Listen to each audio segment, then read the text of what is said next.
One of the reasons for Gregor John Mendel to choose pea plant was the contrasting characters it has. Now, how many contrasting characters it has? It has 7 pairs of contrasting characters.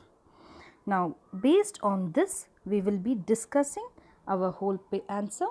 This question also comes for 5 marks in PU board sometimes. So, certain words we need to be clear. 1. Character.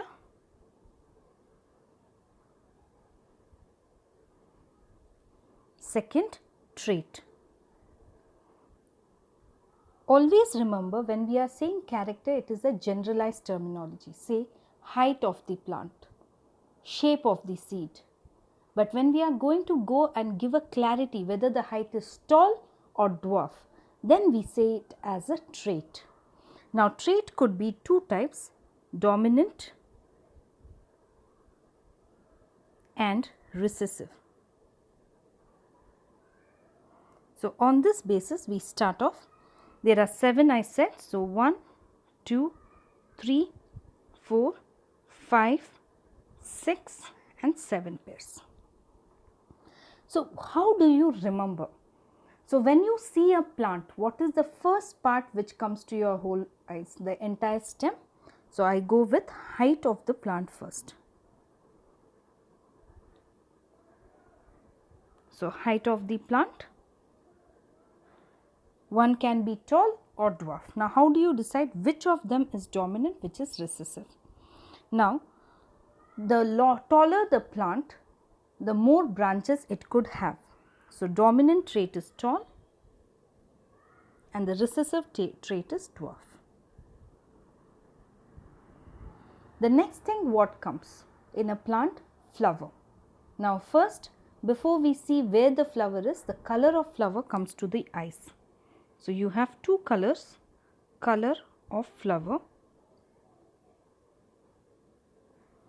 So, in color of flower, more brighter the color, better pollination can happen, insects get attracted.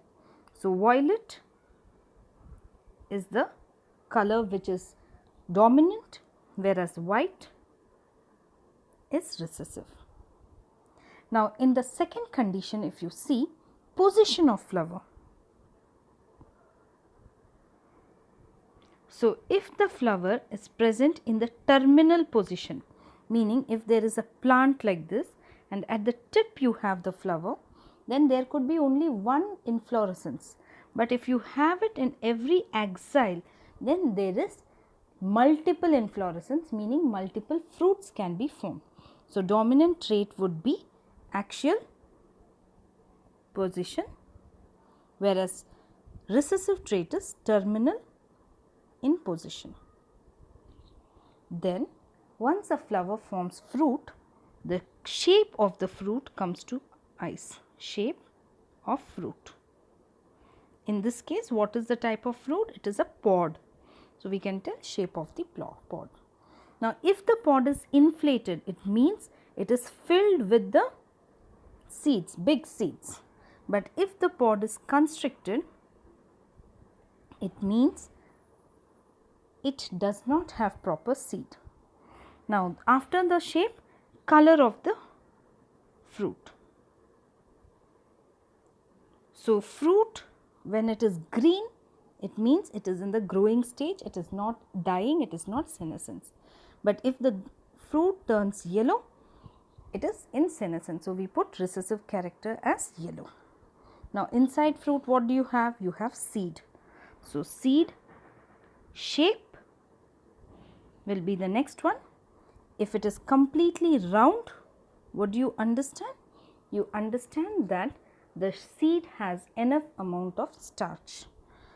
And if the seed is wrinkled, then you know the amount of starch is not sufficient.